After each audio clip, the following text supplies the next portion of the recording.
so much.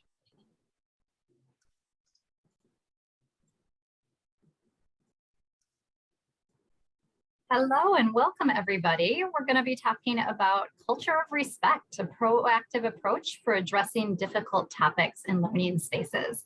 My name is Andrea Echelberger, and I am the ESL training coordinator at Literacy Minnesota. And I'm joined by my colleague, Kris. Hi, my name is Klas. My pronouns are they and them. And I am an instructor at the Hub Center in St. Paul. So just to kind of give an overview of what we're going to be talking about today, we used, the link is there at the bottom, and so you should be able to access it from the Sketch app. The PDF of our PowerPoint is available for you there. This framework of looking at setting up routines and expectations in our classroom to really create a culture that is a safe space and a ready space for us to tackle difficult conversations. And then how to maintain that. You know, I think many of us have open or rolling enrollment. Best laid plans don't always bear out. Things don't always go as planned and stuff comes up. So how do we go ahead and address those things in the moment when they come up?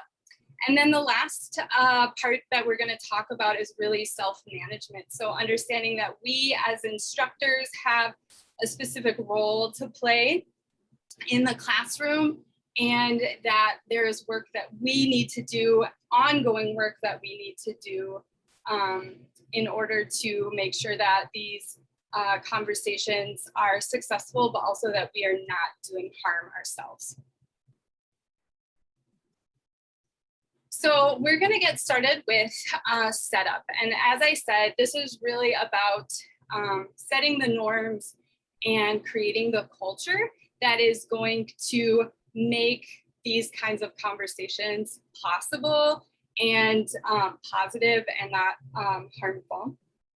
And so really, the first thing that we need to do is explain why this classroom culture of respect is important with our learners. Why is it important to us personally? Why does it help the learning, increase learning, to have these kinds of conversations and to do it in a respectful manner? I think many of us work in multicultural settings, and sometimes navigating those cultural differences can be tricky or daunting as well. And so recognizing that what we really want to do is create a unique classroom culture. And one of the ways that we're going to do that is by setting ground rules, but we're going to do that together as a group, as a class. These are not top-down expectations. These are things that we as a group have set together. And then having them posted, having reminders, places where you as a teacher can refer back to them, but also students as they're navigating these conversations can refer back to for one another and for themselves. And so starting out with setting those ground rules together, I think probably many of us do this or do a version of this. This is a screenshot of a Jamboard that I did last fall with my GED class, and students contributed their expectations that they felt were good agreements for us to have together. And I think some of what is on here, it's probably a little difficult for you to see small on the screen, but they're gonna look really familiar. Things like respecting one another, come prepared to class. You might have other things that come to mind. Sometimes my students will say, like, don't be late, do your homework, you know, things like that, that they know are common expectations. Maybe they sort of anticipate that that's what you want them to say, things like that. But something that we feel is really important in having this conversation is that you unpack some of those big ideas, because we often, you know we need to respect each other, but what that actually means or looks like can be very different. So Andrea is going to walk us through an example that she used in a class. So I was teaching, at the time it was called pre-beginning, but we'd probably refer to it as literacy level. So people with very limited English skills and maybe limited reading and writing. People are at the very beginning of their journey. So we were building our class expectations and the word respect came up. And we said, all right, let's stop. What does respect look like? And what does respect, sound like? What does respect feel like? How do you know that somebody is respecting you? And some of those things that learners came up with were, okay, respect means we listen to people when it's their turn to talk. And that went on to our kind of classroom expectations list. And also, we're going to be nice when someone doesn't know the answer. We're not going to say what's wrong or shout out the answer in place. We're going to be nice to people. And I really appreciated learners gave expectations for me. So things like the teacher will check homework, but will understand when people are too busy to finish it. So if you give us homework, we expect you to follow through on it, but we also need you to be flexible and acknowledge that some of us are really busy. And we had these rules up in our classroom. We wrote them, we prioritized them, which ones are the most important. We can't have them all, so which ones should we have on there? And then moving forward, it was really helpful because I would be able to, something came up in the class, could kind of just point to the rule and say, oh, remember rule number 3, it's Maria's turn to talk. So right now we're going to follow rule number 3 and listen to Maria. And as we went on, it became more of a shorthand, like, hey, number 3. So the class, something I was really impressed with was just how invested the class was in it, because I also saw learners then starting to be able to self-advocate and tell each other what they needed by referring to those ground rules. So some of the common practices that we want to have in place so that we can engage in difficult conversations, we got from this handbook for facilitating difficult conversations. The link is here at the bottom, and we'll be referring to resources towards the end as well.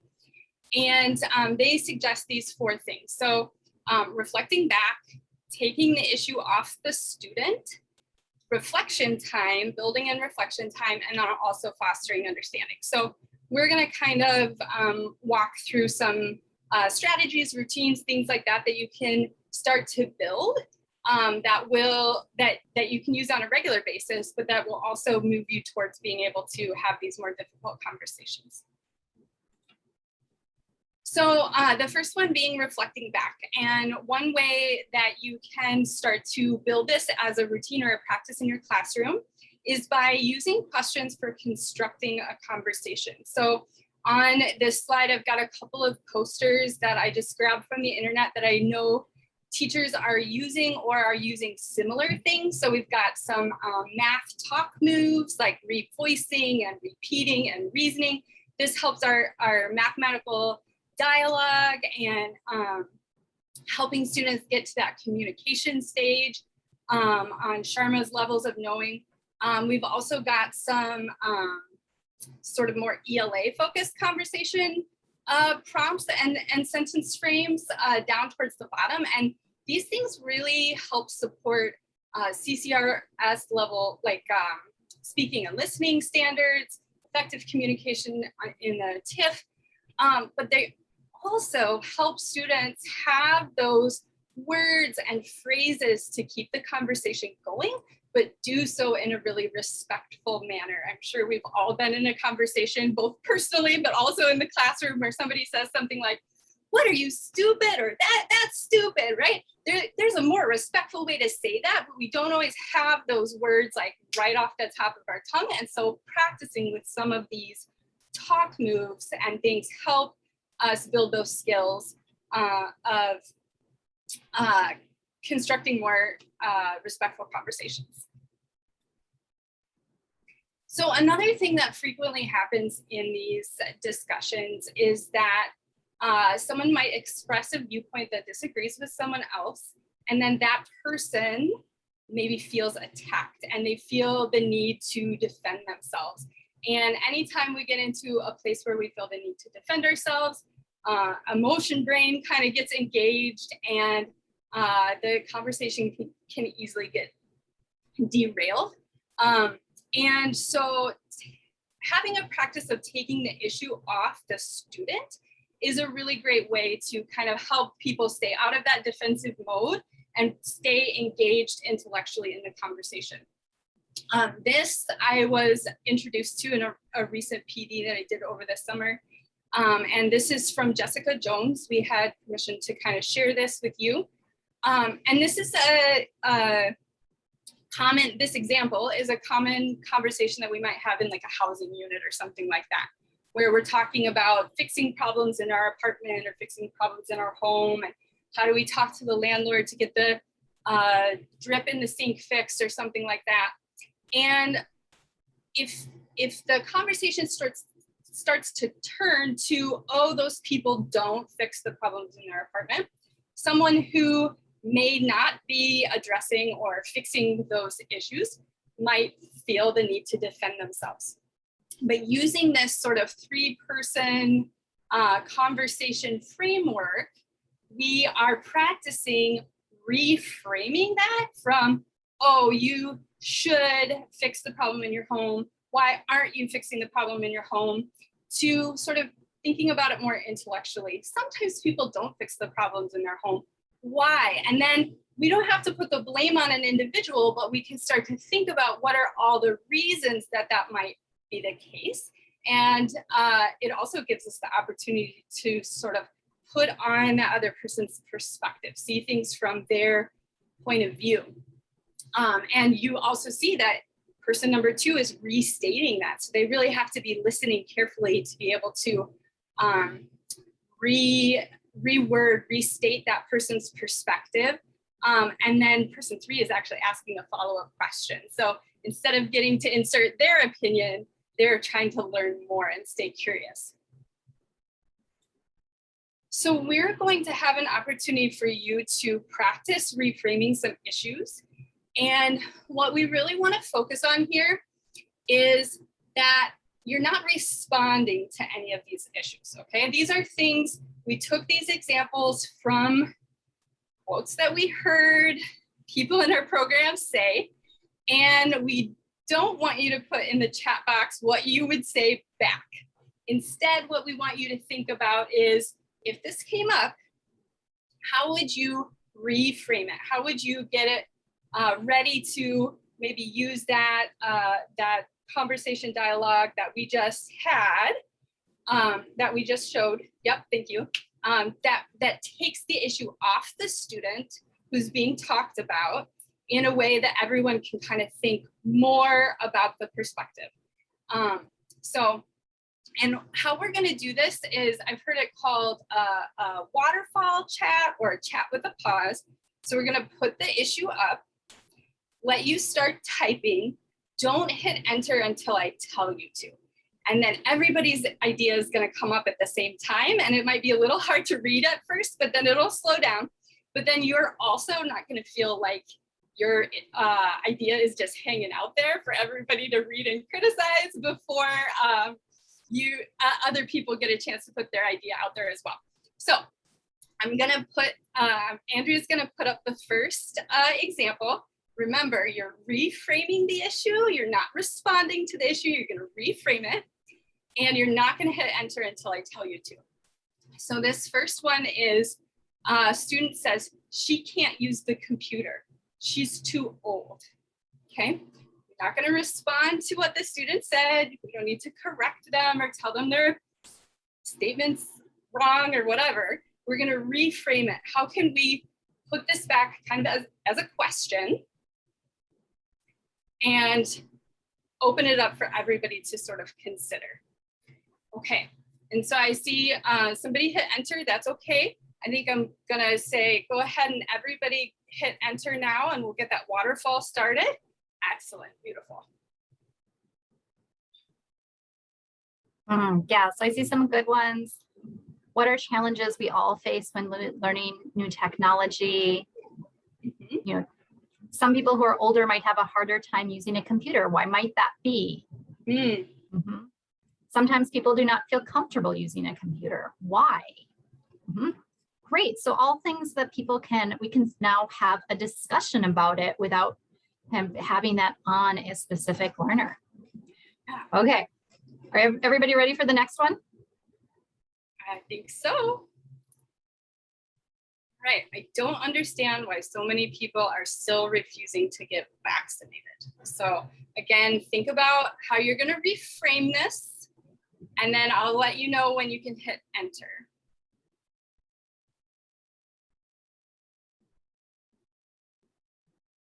This is fun. I've never done this waterfall technique before in a webinar or live training, but I really like it.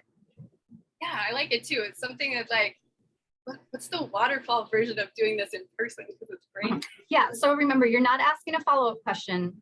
Like, here's a statement that you overheard, and this, again, real life statements. How would you reframe the issue so that people can have a discussion around it that wouldn't be putting pressure on somebody or making someone uncomfortable who might have a differing opinion about it? So it's how do you kind of pull the people out of the issue? Yeah, I'm going to say go ahead and hit enter, because I think some people do have their answers ready. And then while those are coming up, Andrea, would you go back to the previous slide one more time? So, you know, maybe the thing that prompted this conversation was somebody said, you don't fix the problems in your home. I can't believe you don't fix the problems in your home. You have to do that. You have to fix it. You have to tell the landlord. Okay. And then the teacher sort of reframed that and said, okay, we're going to have this question. Sometimes people don't fix the problems in their home. Why? And then now it's open for discussion. So if we come back to this prompt, I don't understand why so many people are still refusing to get vaccinated. Maybe we start with something like, some people haven't gotten vaccinated yet. Why? Why is that? I think so. So yeah, I think I see a couple of people were asking, like, does it need to be a statement or a question? I think to use the particular framework we're introducing, a question's nice, but I think it could also be done in a statement form. But we are trying to sort of open it for people to think about. Yeah, go ahead. Yeah, and I see a lot of really good ones with people just saying, okay, well, what are some reasons that people might choose not to get vaccinated? Might there be other health issues? Let's talk about that. Good. So turning it into a question that we can then have a conversation around. But all right, last one. Yes. And again, drawn from things that we heard, not responding to it, but thinking about how do we make this into a question that can have spark a productive conversation that doesn't put people on the spot who might have one opinion or the other, and also doesn't show our opinions. So the last one, did you see Black Lives Matter people moving? And so once again, we are trying to reframe this. Go ahead and type your thoughts before you hit enter. Just let them linger there for a moment, and then I'll let you know when to go ahead and hit enter.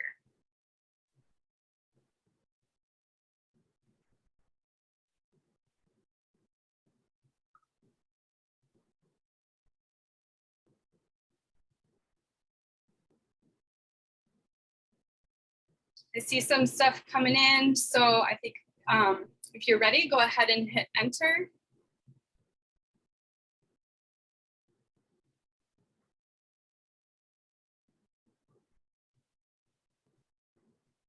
Yeah, so just going to highlight highlight some many people were angry. Why do you think that might be? Why is looting sometimes part of civil protests? Why do you think they were Black Lives Matter people? Yeah, so good. So taking a really sensitive issue and being able to turn it into a question that people can have a conversation about using all of those tools that Kris highlighted earlier. I just wanted to point out a couple of folks have also they're more statements than questions, but they've really turned it back on like, wow, that was difficult, let's learn more, which I think is just like a fantastic way to orient your class, right? Like we're all learning. And so like, let's get ourselves into learner mode here. And I think we'll see that some more coming up. Yeah, and we've got to keep moving. Yes. But I do want to address, Danielle said, these are hard, especially in the moment. So in the second part, we're going to talk about some ways that you can build in a chance to reflect and have some time to come up with some ways that you'd want to respond. And just the more we practice and think ahead of time, the easier it is to respond in the moment. So thank you, everybody. So another important piece to have built into class before we get to these really difficult topics is use of reflection time and just maybe some mindfulness practices.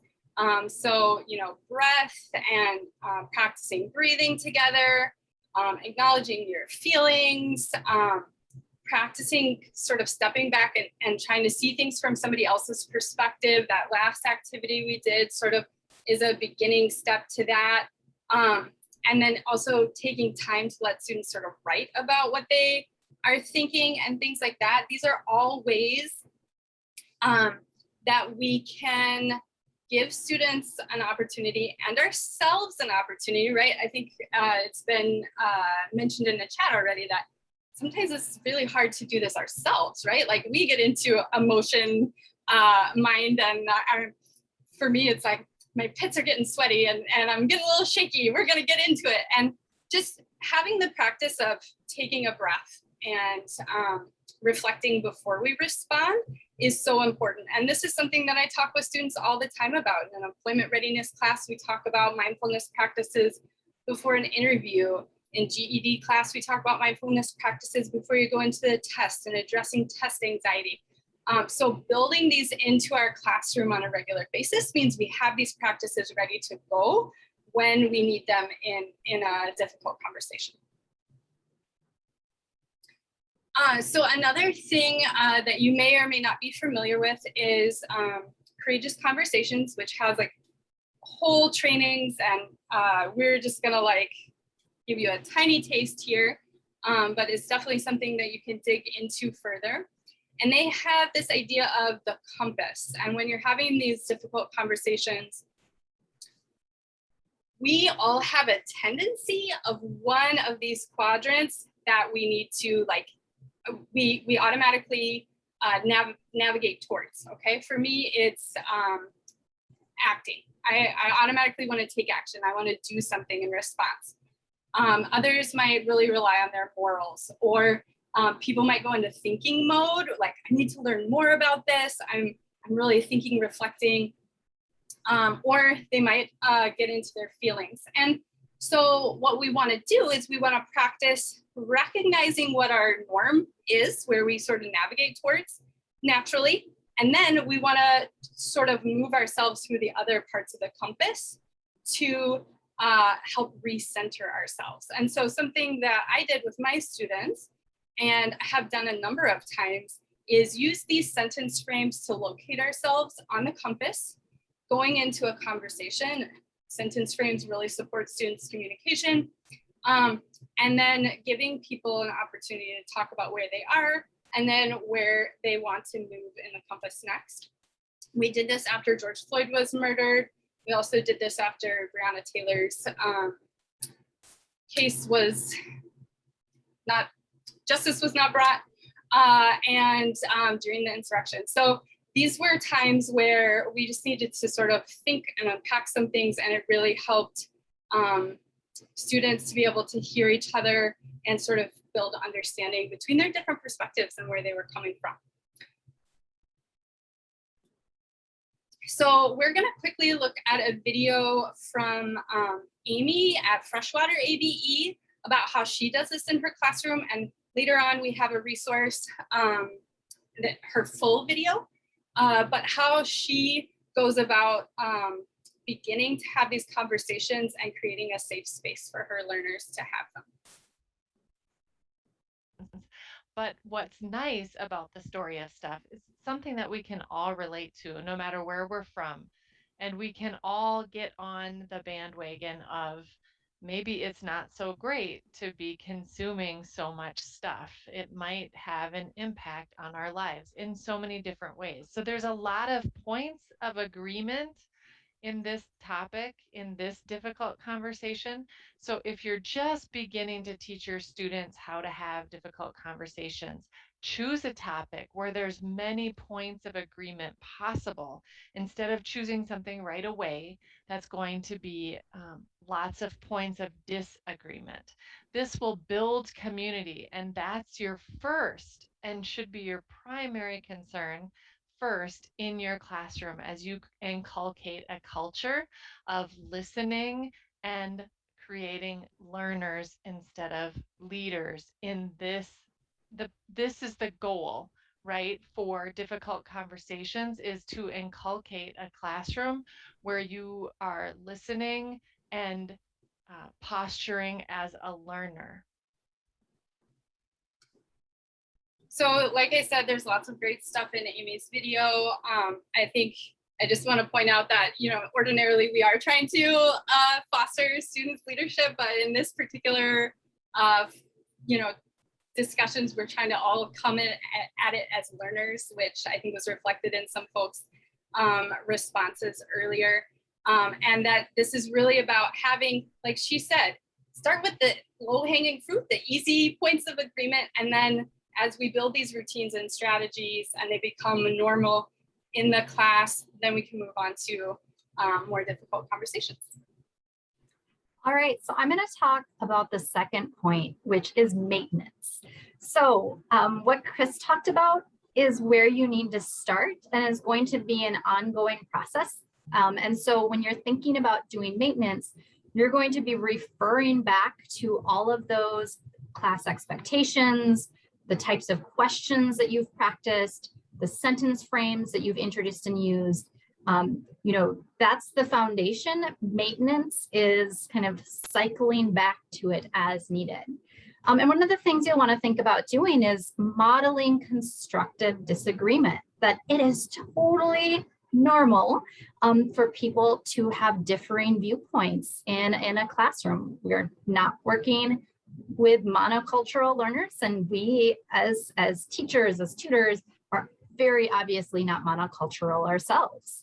So one of the tips that came up that I did really like is the idea, especially as we're teaching remotely, something that we can do is use anonymous polling to be able to demonstrate the full range of views on the topic, because sometimes that can be really eye-opening, I think, for learners, but then also for us as teachers to say, oh, I made some assumptions about how people felt about this topic, but now that people are responding anonymously, I can see there's really a wide range. So in this section, I'm going to offer some different approaches for things that you can do if you have to tackle a surprise, difficult conversation. So really want to emphasize that these are options. How you respond is going to depend on who your learners are, the relationship that you have with them and that they have with one another, how effectively and how long you've established those routines and the practices mentioned in the first part of our training, and then the type of comment that's that's made. So first option for tackling a surprise, difficult conversation is take it on as an academic exercise, and that's some of the practice we did in section 1. Help learners frame their point as a specific claim. This is, we practice doing it. We can also work with learners to practice doing that. We can then open it up for class discussion and be using those reminders to do what Kris was talking about, repeat back what we heard, ask curiosity questions, and I'll model those on the next slide before we respond. Just pause and reflect before we respond.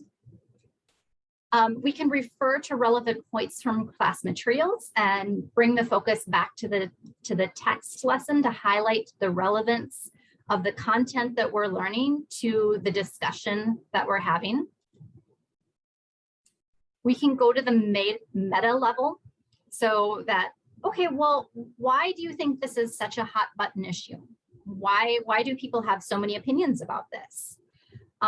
Or can we have a conversation? We just had a really challenging conversation. What can we learn from this? What can we take away?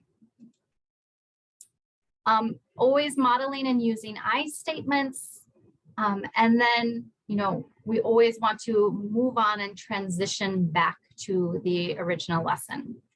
So I did want to take a second to talk about the difference between agenda questions and curiosity questions. And this is something that is really important to be using ourselves, modeling and encouraging people to do when we're having difficult conversations. So agenda questions are when you're kind of doing leading questions, advice, challenges, and one's own belief about a topic or situation disguised as an inquiry. So don't you know the problem with, haven't you considered, have you ever thought about how this must feel? There's an agenda there. We're trying to get people to switch to moving to our point of view. Curiosity questions, on the other hand, these are a space to explore possibilities for people to respond with what they value, believe, or figure out about themselves. So questions like, what makes this as important to you? Or what led you to this point of view? Like genuine curiosity as opposed to pushing an agenda where you're hoping to get somebody to shift their opinion. So that's our first option, is that take it on as an academic exercise. The second option for tackling a surprise, difficult conversation is to pause and focus on the personal responses, especially if it's something that comes up with emotions, and or to pause until later and do an intentional pause. So that first part, the focus on the personal responses, that might be, all right, let's take a minute and do some reflection. So everybody pull out your notebooks. We're gonna spend 1 minute just writing down what are all the emotions that come up for you around this topic, or what do you feel about it? Let's take a little moment to think about how we feel, and let's do some breathing. Let's turn and talk to a partner to talk about what are your emotions that are coming up when this topic arose in class. So again, we're giving space for the emotions, but we're not going to linger on them. We're going to give space to the emotions, and then we're going to move on. Second option, and again, these might also be used hand in hand. It's really important to take time to acknowledge the importance of the issue and the importance of talking about it. So, I understand this is an incredibly important issue. I'm really glad that people are thinking about it and are interested in discussing it. We don't have time in class, but I'd really like to invite people to connect outside of class if you want to talk to me about it further. But right now, we need to move back to our lesson. And then the third option is that pause until later, where we're making ourselves a little bit vulnerable and we're saying, that's big. This is a big topic. I don't think we really have the space and time, and I need some time to think about it before I can lead a discussion on it. We're going to follow up on this tomorrow, or we're going to follow up on this next week. And this can be a really good way to model constructive conflict, where let's all take some time and think about it. I'm going to think about it and do some research, and then we'll come back and we'll revisit this when we're ready. So one thing that we really want to emphasize is that tackling a surprise, difficult conversation those two options are different than responding to an offensive comment. So if somebody makes a comment in class that is putting a member of a particular group down, or another learner down, it's really important to understand. And there's going to be times where having a constructive conversation isn't a good option because somebody said something that is derogatory, that's racist, that's sexist, and we need to be ready to respond. And I have to tell you, even just talking about this, I can feel it in my body that it is really stressful. But knowing that as teachers And then people who are in classes and adult classes can simultaneously be victims and perpetrators of bigotry and bias. It happens all the time. We have to be ready to say something. So the first thing we would encourage people to do is just number one, most important, don't ignore it.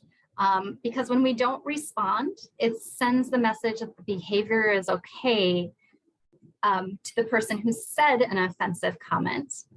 And then for the learners who might be the recipient or who aren't the recipient but overhear it, that this classroom isn't a safe space, not just for learners who belong to the targeted minoritized group, but to all learners. And this is something that I also, again, am working on internalizing, is don't let your fear of saying the right things stop you from saying anything. So you might say something like, using that word to put someone down is unacceptable, or that's not funny. We don't ever tell those jokes in this classroom. Doesn't have to be perfect. What it has to be is something. And then finally, assume good intentions. So assume that whoever said the comment is not saying it to harm somebody intentionally, but are saying it because they honestly don't understand. Because then when we respond, that can take on a really different type of response. That word's really taken on a different meaning recently. Maybe you want to use a different word. I'm happy to explain why. Or I don't think you meant that the way you sounded. Did you mean, again, so responding, but giving people the benefit of the doubt. And we have a really great video, but I think people are just going to have to watch it on their own time because I'm keeping an eye on the clock and I want to make sure we have time to do our chat activity and to share our resources. But this is a fantastic video. Maybe, Kris, could you share a link in the chat for it, and then people can watch it on their own time? I will go grab that. Yep. Thank you so much. All right. So let's do a quick practice, and this is going to be kind of similar to what we did before. What approach would you use to respond to these comments in class? So again, what we're not asking you to do is think about what would you say.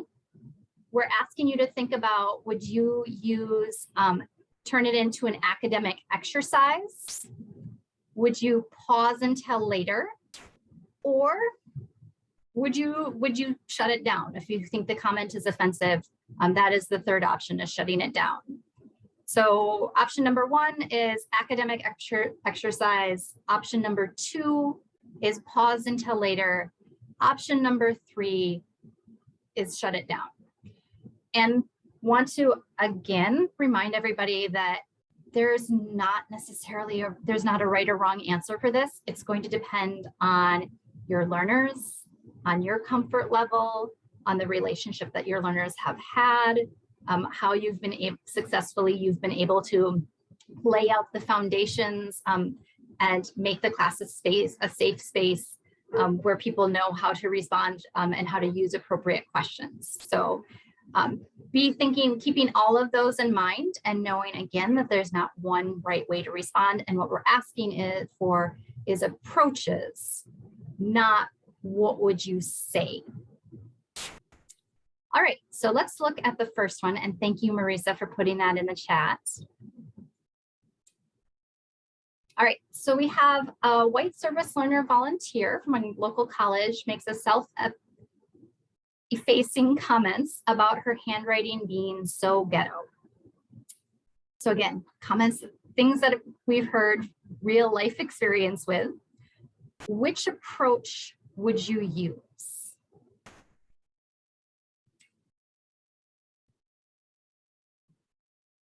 All right.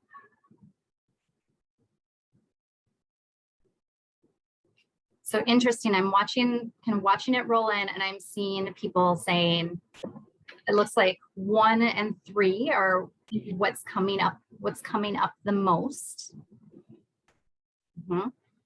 So people would either say, let's turn it into an academic exercise. So that might be let's have a conversation about where this word came from and what it means now. Or you might just say, I think you mean something else. I think you want to use a different word. But again, it's going to really depend on your relationship with the volunteer, who they say it in front of, but just being prepared to respond.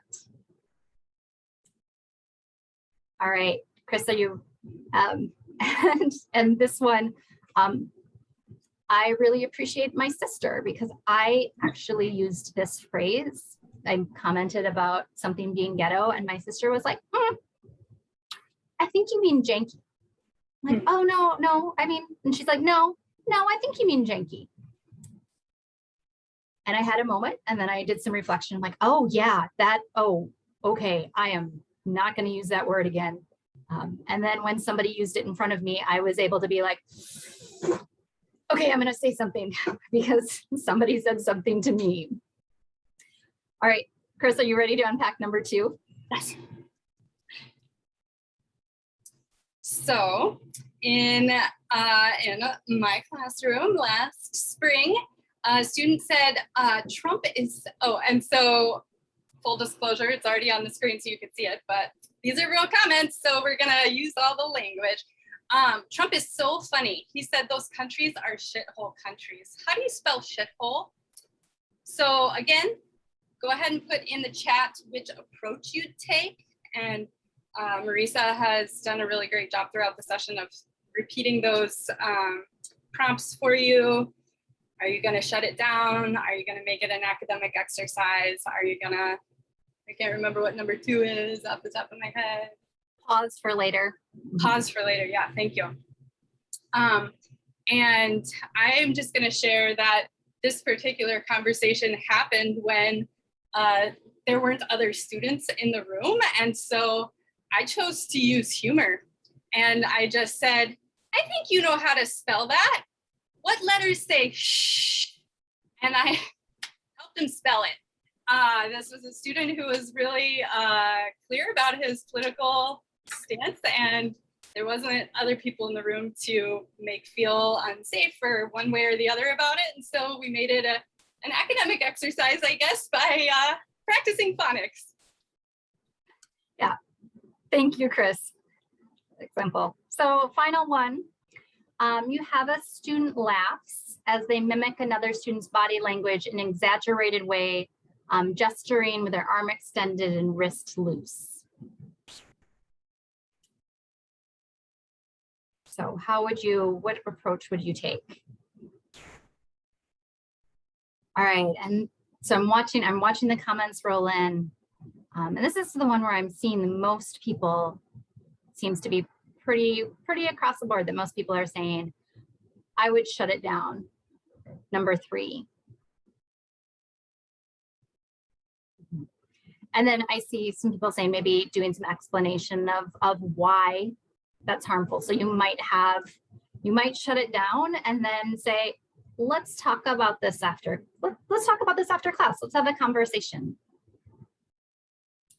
All right, thank you, everybody. So again, no right way to do things. And I see we're at time, so we are going to fly through these last few slides. But the third part is that self-management, know your triggers and have a plan. Go to the meta level, what's going on with the learners. So be thinking about that empathy and where people are coming from. And then as educators, of course, we always have to do our work and continue to grow. So in our slides, in our downloaded slides that you'll be able to find on the Sketched app, there are some resources for further learning, including some articles on managing classroom conflict, tips and strategies for difficult discussions, and of course, the Atlas Cultural Competency Library. On the second side, you can see the engaging in difficult conversations in the classroom video. That link is there. Like, please take the time to watch the full video. I think it's like 18 minutes long, but Amy just gives some like really concrete strategies to approach these conversations with students at a variety of levels. And it's really worth a look. All right, so we just want to say Thank you to everybody. Thanks for all of your participation.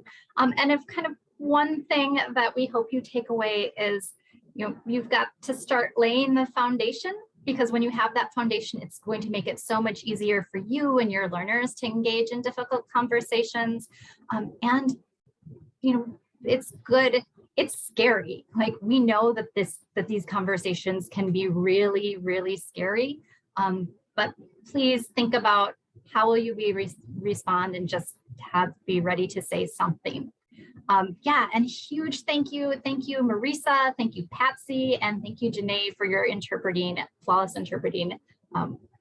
We're really, really happy to have such an amazing support team. Absolutely.